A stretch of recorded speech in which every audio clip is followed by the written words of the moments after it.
Hello everyone, welcome to the Blue or Broad show. My name is Terry. If you're new to the channel, welcome. Don't be shy to subscribe and join the community. In this video, I'm going to recap a lot of the news and events of the current week. A lot has happened, and we got some news, some good news, some bad news, and the purpose of this video is really just to condense it all together into one video and deliver you the most important bits. I want to start this video by giving a massive thank you to the new members of this YouTube channel. And now this is a new feature of the channel. If you go onto the actual YouTube channel here, you'll see a button that says join right next to subscribe, and there's different features for different tiers of membership. We'll get into them a little bit later, but so far we have 10 members and here they are. And your support is really appreciated, and it's going to allow this channel to grow a lot quicker and really just to help realize a dream here. So thank you so much. So on Saturday the 18th of April, we did a fundraiser on this channel, and the purpose was really just to help out our footy club. We all got the email last week from the president about how 80% of the entire staff had been stood down and there were pay cuts, and you know, it would be remiss of us, in my opinion, not to try something here on this channel. So I played video games basically for 6 or 6.5 hours on my birthday and raised some money. What we were able to do is, through the donations function on the live stream, we were able to raise $555.92. After the stream finished, 2 people reached out to me and donated $200 each. And so that took the grand total to $955.92, which will go straight to the club. I'm in contact with them at the moment. I've never really done a donation to the club before. So as soon as that happens, I will show you another video with a screenshot of the actual donation being made. And yeah, so thank you everyone who did participate, whether it was through donating, through watching, liking, sharing, subscribing. That was all greatly appreciated. We also did add 3 members on the day to our COVID care package membership, and that was the second part of this initiative, whereby this membership on the channel is $20 a month, and it's a recurring payment obviously, and that goes to the club every month.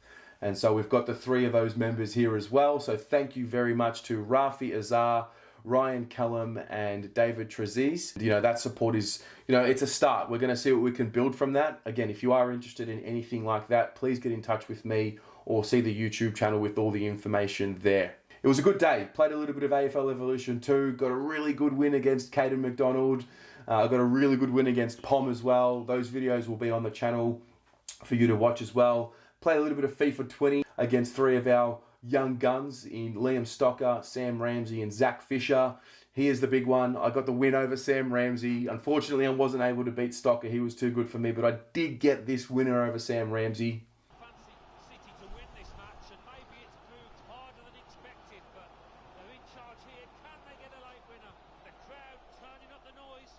Get in!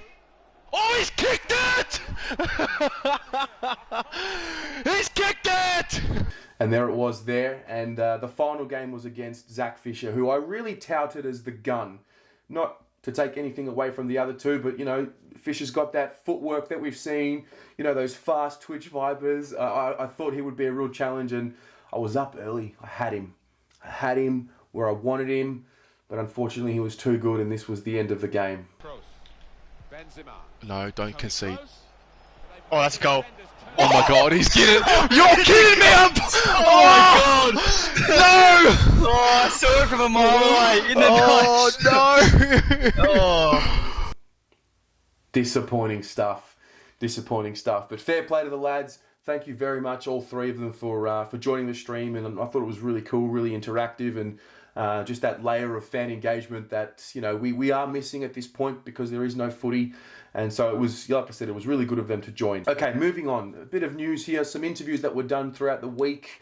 Now, Sam Walsh did a press conference this week, and the key takeaway for me was the topic of the draft age. Now, a bit of discussion this week about whether we should lift the draft age to maybe 19 or 20. And this is what Sam Walsh had to say. Yeah, I've got my own opinion on it all. I'm of the belief that at the age of 18, most guys are mature enough and ready to thrive at AFL level. And I think over the past 20 years, for however long we've been doing the draft, that's been shown. And for the kids that maybe aren't ready yet, whether it be mentally or physically, there's still other pathways, as we've seen. So I think for me personally, when I was in my draft year, age of 18, the balance of school and footy gave me great structure. And I feel if you push that age back, then a lot of people would lose their way.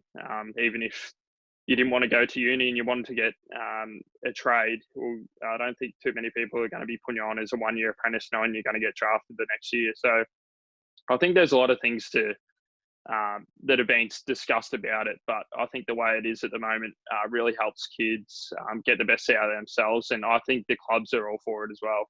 Very interesting point, and I do agree with him. I think, I watched the Ben Simmons documentary, and I'm a big fan of the NBA and American basketball, just the collegiate system. And, you talk about athletes who want to be professionals. That's what they're born to do. That's what they commit their lives to being. And so when you go to college in the US, you can't make money. They're very strict with the rules there, and they end up going to the NBA anyway. And I think there's a similar point to be made here.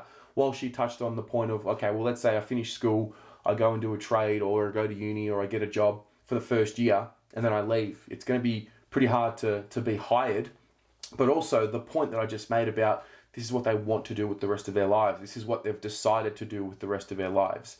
And so I think they should be offered that opportunity and given that access to be able to do that. Now, I can see the merit in, hey, you're young, you haven't got life skills and whatnot. But for me, when you go into the football club, that's the responsibility of the football club to give you those life skills. And, we've got programs in place where the players have a day off each week and they either go to school or they learn that trade or they do what they've got to do.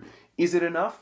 Maybe not. But there is a really good discussion point there. So that was good of Walsh to speak on that. And, for us especially, can you imagine not having Sam Walsh last year because the draft age was lifted? It would have been a disastrous year. Next up was Brodie Kemp. Now, we haven't heard much from Brodie since he got drafted, so it was really good to see him sit down with Christian Filippo from the Carlton media team and talk a little bit about the update on his knee. My surgeon on Friday, and he's really happy with the progress and said the knee looks really good. So so far it's tracking really well. I'm about at the 8th month mark, I think, and so nearly can see the light at the end of the tunnel, which is nice. And it was quite humbling to see that Teggy was quite happy with how I approached the rehab process. It's nice to know that the head honcho is looking down and impressed with your rehab stuff. So that's definitely been good, and a lot of my thanks for that goes to the medical staff and as well as the boys that have made it a smooth process. He also did chime in on the draft age as well.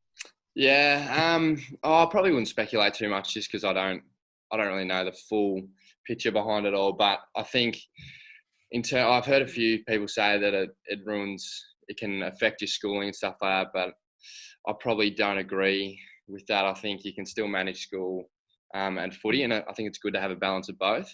And so I'd prefer to keep it at the age of 18. I just look to the point of view of 18 and 17-year-olds coming up now, and if I was them at the moment, I'd probably want it to stay 18. And the final thing, which was really interesting to me, because we've seen his highlights as a midfielder who can go forward, who can play back as well, and so he touched on the type of people he's been working with, and this gives you a little bit of an insight as to the type of player we're going to try and mould him into.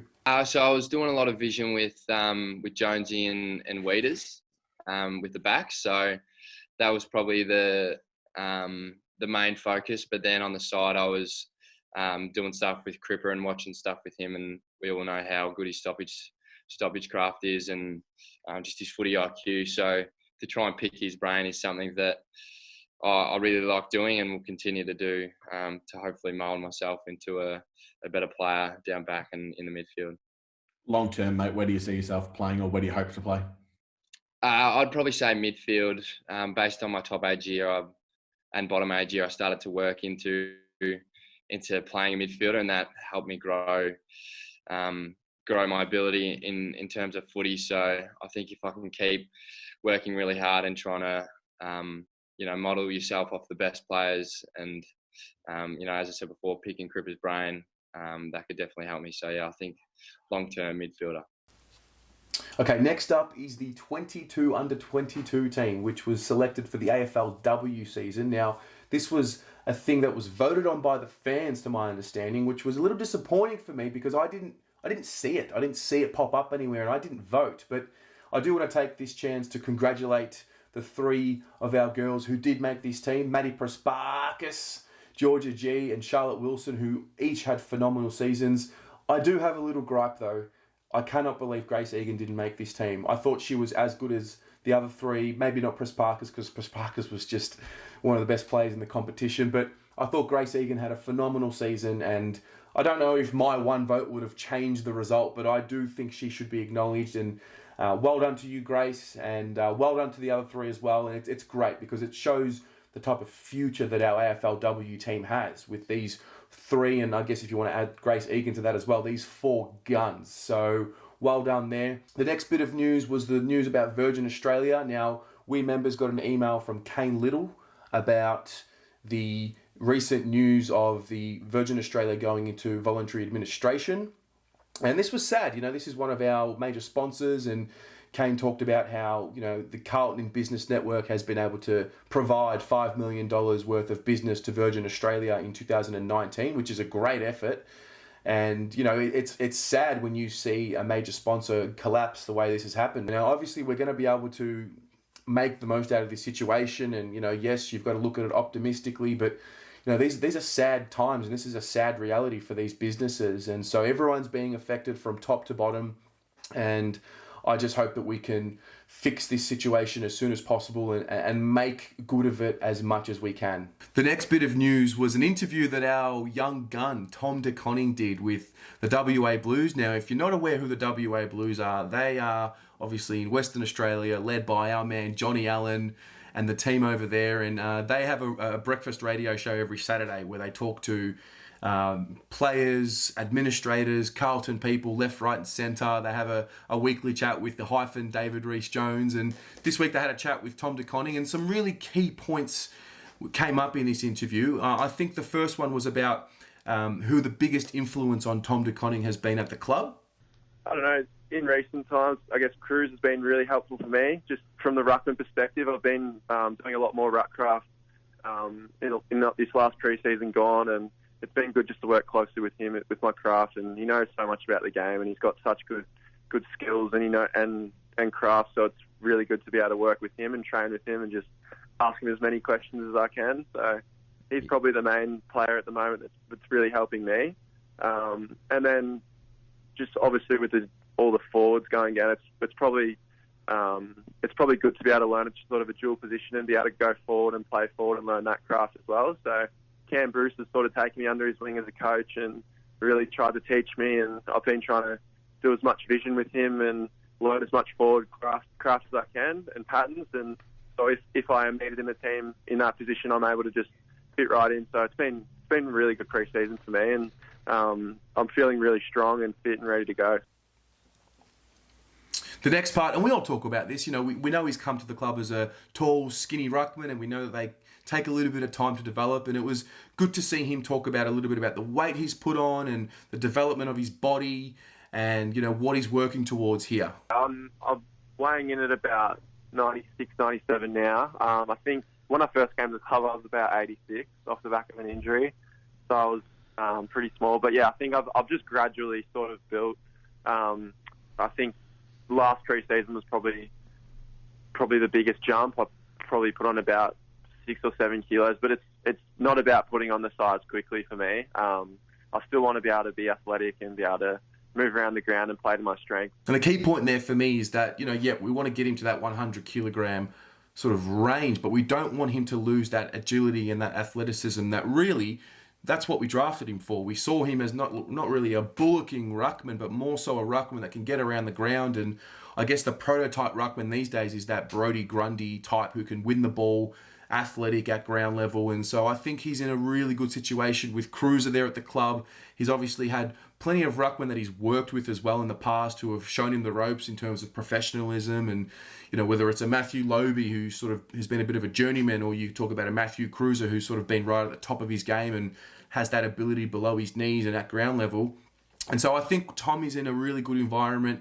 He's a ripping fella. I did have the chance to speak to him last year and did an interview with him, and you can just tell he's just been grown up the right way. He comes from a really good family, And I just can't wait to see him out there. And, you know, eventually he's going to be our number one ruckman. We know that's going to be the case, and I'm just looking forward to it. That's all, guys. That's all for this week. I hope you enjoyed this wrap-up. Please be sure to get in touch with me if you have any questions about the channel, membership, or if you just want to have a chat about Carlton. Please get in touch with me.